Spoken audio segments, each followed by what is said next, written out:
A king. Red-hot iron. A death that no one wants you to know about. In 1327, one of England's most controversial kings was tortured to death in such a brutal way that the records were erased from history. Are you ready to find out how?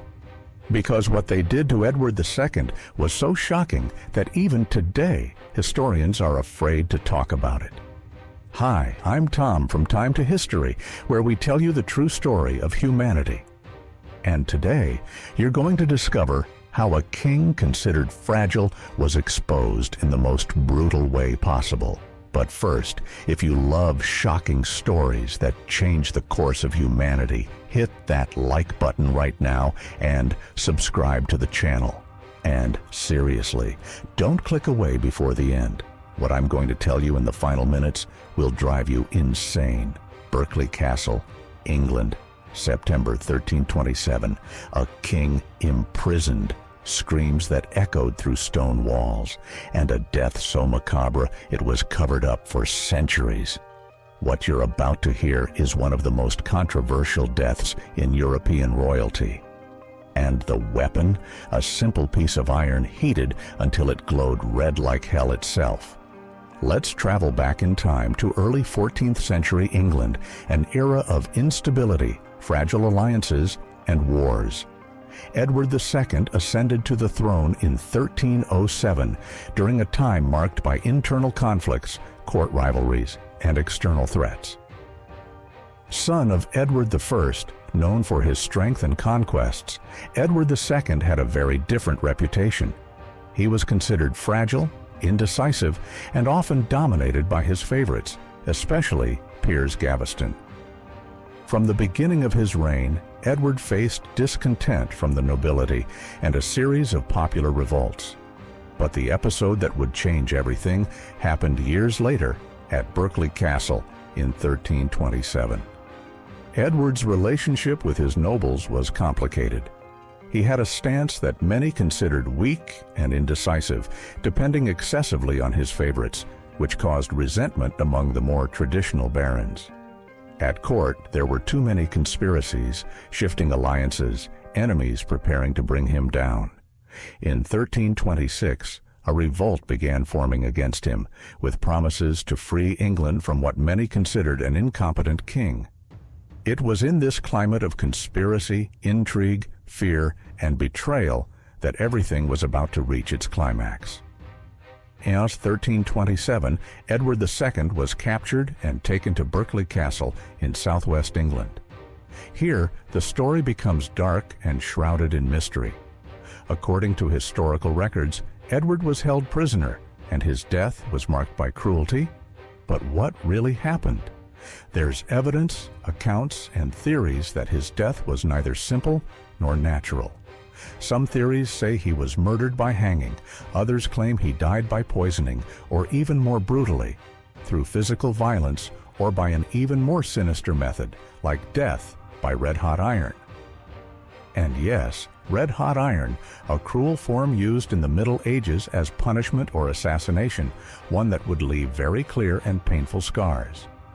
Just imagine King Edward being led to his final day of life, and a mysterious figure bringing red-hot iron, glowing hot, with intentions to silence a fragile figure who carried the responsibility of a kingdom. Some experts believe he was killed with red-hot iron, an extreme punishment in the Middle Ages. Does this theory make sense? Many historians believe it does. After all, the use of red-hot iron was an execution method of the time, designed to punish and, at the same time, instill fear in those who disobeyed or represented a threat. And what makes this theory even more terrifying is the lack of concrete records, discrepancies between historical accounts, and details that contradict what we imagined about his death. If he died in such a brutal and cruel way, why all this silence? And how did a king considered fragile, who had a reputation for indecision, manage to be so important in history, even in his mysterious death?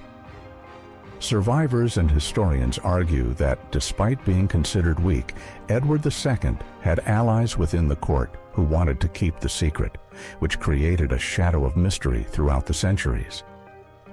His death was used by rivals to assert their power or even to cover up a larger conspiracy involving kings, nobles, and political interests.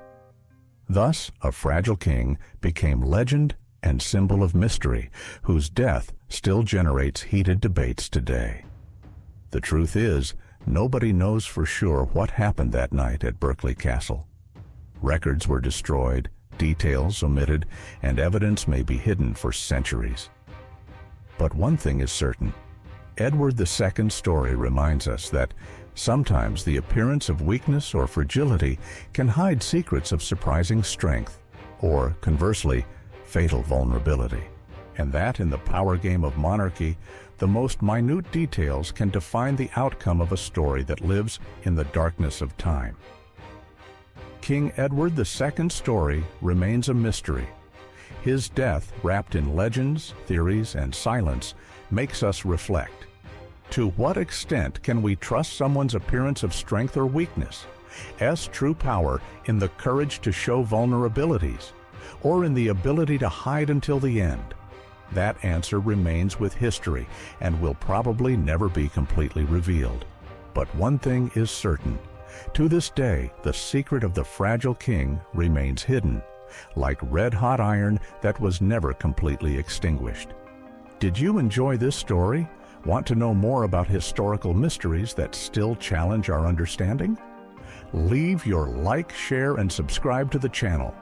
Here, history never stops. And tell me, do you think King Edward was really killed by red-hot iron? Or is there something more? Comment down below. And what happened after his mysterious disappearance? Did his story really end there? Or is it behind something even bigger? You'll find out in the next videos.